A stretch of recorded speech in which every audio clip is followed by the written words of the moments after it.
Hello everyone, कैसे हैं आप सब और क्या हाल समाचार हैं आपके। फाइनली जो सीज फायर टॉक थी यानी पीस टॉक थी वो टूट चुकी है।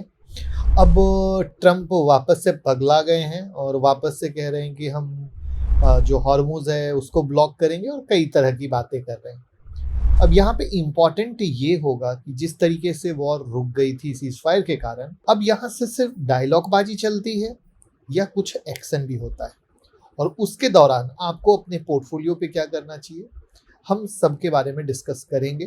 पहली बार आए हो तो चैनल को फॉलो कर लेना। तो सिंपल कहानी यही है कि मार्केट देखिए ओवरऑल गिरा, फिर थोड़ा सा ऊपर गया, और ओवरऑल क्रूड ऑयल तो ऊपर है ही, डॉलर स्ट्रांग है ही, तो लोग पैनिक में अपना माल बेच रहे हैं। लेकिन पता है, जब भी वॉर होता है तो यहाँ पर यह समझने की जरूरत होती है कि ये क्या क्रैश है या नेक्स्ट बुल रन का सेटअप है। क्योंकि पिछले 30 साल की तो हिस्ट्री यही कहती है कि जब भी वॉर हुआ है, जब भी वॉर के कारण क्रैश हुआ है, तो वो नेक्स्ट बुल रन का सेटअप होता है। और सबसे इंपॉर्टेंट, जिस तरीके से अब ये टॉक फेल हो गई है, तो फेल होने के बाद क्या वापस से निफ्टी नेक्स्ट 5 से 10% गिर सकता है या नहीं गिर सकता। तो अभी न्यूज में क्या है, सिर्फ और सिर्फ US Iran, straight of Hormuz, oil का प्राइस, महंगाई का डर, राइट। और हमारे पास, किसी के पास स्टॉक हो सकता है, किसी के पास म्यूचुअल फंड हो सकता है, किसी की ईएमआई हो सकती है, और किसी की डेली लाइफ के टेंशन, क्योंकि नौकरियां भी तो बहुत बवाल काट जा रही है। तो इन सब में कैसे क्या है, तो सबसे समझिए पहले सबसे इंपॉर्टेंट बात कि लोग सोचते हैं वॉर का मतलब है सिर्फ मिसाइल और बॉम्ब। गलत। सबसे बड़ा इम्पैक्ट होता है एनर्जी सप्लाई चेन पर। जो स्ट्रेट ऑफ हॉर्मुज है दुनिया का एक मेजर ऑयल रूट है, और यहाँ टेंशन बढ़ा मतलब ऑयल सप्लाई पर रिस्क, और प्राइस को ऊपर जाना ही जाना है। और जब ऑयल का प्राइस बढ़ता है तो पेट्रोल महंगा नहीं होता, सिर्फ अपने साथ बहुत सारी चीज़ों को महंगा कर देता है। ट्रांसपोर्ट महंगा, मैन्युफैक्चरिंग महंगी, खाना महंगा जो हम रोज खाते हैं। मतलब आपको मैं अगर देसी भाषा में बोलूँ, आप अपने चारों तरफ की जिस चीज़ पर नजर डालोगे सब कुछ महंगी। और ये महंगाई पता है इतनी चोरी चोरी चुपके चुपके आती है कि लोगों को पता नहीं चलती है। ये पता चलती है 3 से 4 महीने के बाद, और हर जगह, और 3 से 4 महीने के बाद बहुत तेजी से बढ़ती है। अब आप कहोगे अरे ये कॉमन है, सब पे ही तो इम्पैक्ट पड़ेगा, अमेरिका पे भी पड़ेगा, चाइना पे भी पड़ेगा, इंडिया पे भी पड़ेगा। बिल्कुल सही है, सब पे पड़ेगा, इंडिया पे ज्यादा, क्योंकि हम बहुत ज्यादा इंपोर्ट करते हैं और हमारा रुपया ऑलरेडी प्रेशर में है। और जिसके रुपया प्रेशर के कारण जो एफआईआई लगातार बाहर जा रहे हैं वो रुकेंगे नहीं। जो एक उम्मीद थी ना, अब आ जाएंगे, अब वैल्यूएशन एडजस्ट हो जाएगी, अगर रुपया ऐसे ही कमजोर रहा तो वो और वापस चले जाएंगे। यानी जो भी माल है वो बेच रहे हैं। और इन सब के मद्देनजर चुपके चुपके महंगाई बढ़नी शुरू, क्योंकि ऑयल बढ़ना मतलब इंपोर्ट बिल का बढ़ना, इंपोर्ट बिल का बढ़ना मतलब रुपया का कमजोर होना, रुपया का कमजोर होना मतलब महंगा इंपोर्ट होना, और महंगा इंपोर्ट मतलब महंगाई, डबल अटैक।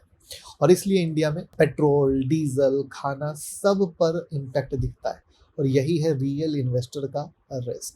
अब सवाल आता है कि क्या मार्केट यहाँ से और गिर सकता है, और क्या कितना गिर सकता है। देखिए, नॉर्मल तो आपको पता ही है कि जैसे ही सीज फायर की न्यूज हुई मार्केट ऊपर हो गया, फिर न्यूज आई पीस स्टॉक फेल हो गई, तो आज आपने देखा कि मार्केट नीचे गिरा। अब यहाँ पर जो मैंने वीडियो की शुरुआत में बोला था, सबसे इंपॉर्टेंट होने वाला है, क्या वापस से वॉर शुरू होती है, क्या वापस से या तो ईरान अटैक करता है या वापस से अमेरिका अटैक करता है, ये होगा रियल गेम। और वो अटैक पिछली बार की तरह ही होता है, क्या वापस से ईरान गल्फ कंट्री पे भी अटैक करेगा, या अब सिर्फ हॉर्मुज के पास कहानी बनी रहेगी जो स्टेटमेंट है।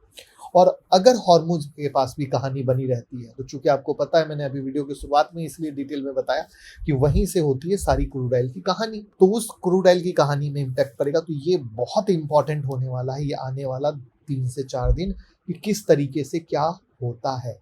कल हमारा स्टॉक मार्केट बंद है, उम्मीद करता हूँ, बट ओवरऑल इन सब पैनिक के माहौल में 3-4% या 5% गिरना कोई बड़ी बात नहीं होती। अगर आप यूट्यूब मेंबरशिप से जुड़े होंगे तो आपको मैंने क्लियर कट कहा भी था कि अप्रैल का महीना क्या होगा, कंफ्यूजन का होगा। मार्च का महीना पैनिक का था। जब वॉर होती है ना, तो वॉर में 2 तरह की कहानी होती है। एक होती है पैनिक, जो पहले ही वॉर शुरू होती है पैनिक, सट सट सट सट सट सट गिरना, फिर होता है कंफ्यूजन। जब होता है अब वॉर खत्म हो जाएगा, अब वॉर खत्म नहीं होगा, अब वॉर खत्म हो जाएगा, अब नहीं होगा, और इसमें मार्केट 2 दिन ऊपर 2 दिन नीचे।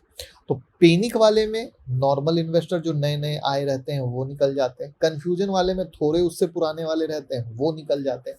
लेकिन इस कन्फ्यूजन के वाले कंडीशन में बिग इन्वेस्टर धीरे-धीरे अपनी पोर्टफोलियो को बिल्ड करते हैं धीरे-धीरे।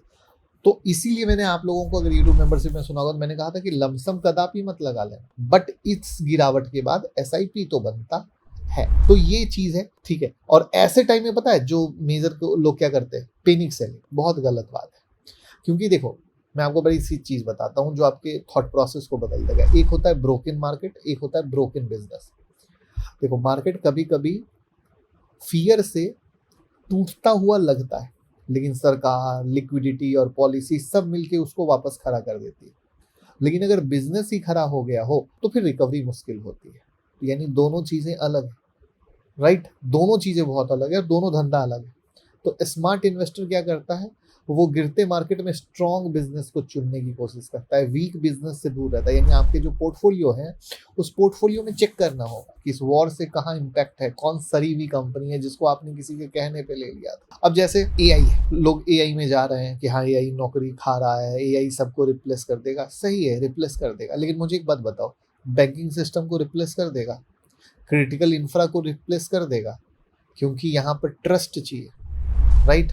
कोई जवाबदेह इंसान चाहिए, एआई के कहने से जवाबदेही नहीं हो जाती है। तो ऐसे बहुत इंपॉर्टेंट सी चीज आती है जो ध्यान देने वाला होता है। और ऐसी चीजों में सबसे पावरफुल थीम आती है फिर साइबर सिक्योरिटी। अगर बैंकिंग है तो वहां पर साइबर सिक्योरिटी, क्योंकि वॉर सिर्फ ग्राउंड पर तो होती नहीं, डेटा पर होती है, बैंकिंग सिस्टम पर होती है, इंफ्रा सिस्टम पर होती है। और जितनी टेंशन बढ़ेगी साइबर अटैक उतना बढ़ेगा। मतलब कंपनी को सिक्योरिटी पर खर्चा पड़ना पड़ेगा, गवर्नमेंट को सिक्योरिटी पर खर्चा बढ़ाना पड़ेगा। यानी साइबर सिक्योरिटी बहुत इंपॉर्टेंट बन जाता है, न चाहते हुए भी पैसा करना, यानी लॉन्ग टर्म के लिए बहुत पावरफुल। ठीक है, अब आप कौन सी कंपनी, चूंकि एज पर सेबी गाइडलाइन हम बता नहीं सकते हैं, मैंने सेक्टर बता दिया, आप कौन सी कंपनी देखते हो कमेंट में बता देना। तो अब वैल्यूएशन भी इनके बड़े महंगे होते हैं, ये भी बता दो। तो वहां पर देखना पड़ता है इस गिरावट में कौन कौन सस्ता होने की तरफ भागा है, राइट है। तो वो हमें बहुत हेल्प करता है कि हाँ ये सस्ता होने की तरफ भागा है। तो यहाँ पर मेरा व्यू है कि देखो सरकार जो है ना कभी भी ग्रोथ कोलैप्स नहीं होने देती, कभी भी ग्रोथ को खत्म नहीं होती, कुछ ना कुछ सपोर्ट आता रहेगा। कोविड के बाद सरकार ने सीख लिया है, लिक्विडिटी डालो सपोर्ट करो, लिक्विडिटी डालो सपोर्ट करो। वो पुराना जमाना चला गया, ठीक है। लेकिन हाँ बस मैंने कहा ना ये हफ्ता बहुत इंपॉर्टेंट होगा। अब यहाँ पर जो है ना डॉलर स्ट्रांग हो रहा है, तो अब डॉलर स्ट्रांग हो रहा है तो यहाँ पर ये हमारे रुपए को कमजोर करता है। तो अगेन ये हफ्ता से ही मैटर क्लियर होगा। तो मेरा पॉइंट ऑफ व्यू बहुत क्लियर है, मैंने आपको बता दिया। पैनिक सेलिंग ना करिए, क्वालिटी स्टॉक पर जाइए, करेक्शन में क्वालिटी स्टॉक ढूंढिए, सेक्टर कौन सा हो सकता है उसको शॉर्ट स्वीट बता दिया, ग्लोबल डाइवर्सिफिकेशन रखिए और करेंसी रिस्क को कभी इग्नोर नहीं करिए। और महंगाई आपके घर में घुस चुकी है तो ईएमआई की जिंदगी बंद कर दीजिए, फालतू के खर्चे बंद कर दीजिए, वरना बहुत मुश्किल होगी। और नौकरी तो यूं ही जा रही है आपको पता है, तो बहुत मुश्किल होगी, बहुत तकलीफ होगी। तो ये वक्त है हमें शिक्षा लेने का, समझने का, पैसे की वैल्यू को समझने का। देखिए डर का माहौल है, न्यूज़ निगेटिव है, मार्केट अनस्टेबल है, लेकिन हिस्ट्री कहती है सबसे बड़ा पैसा डर के समय बनता है। तो या तो आप पैनिक एग्जिट करोगे या स्मार्ट बन के अपॉर्चुनिटी को देखने की कोशिश करोगे। वीडियो अच्छी लगी हो तो लाइक कीजिए, सब्सक्राइब कीजिए और कमेंट में बताइए साइबर सिक्योरिटी में कौन सा अच्छा शेयर आपको लगता है। वीडियो को शेयर करके प्यार दीजिए। Thank you.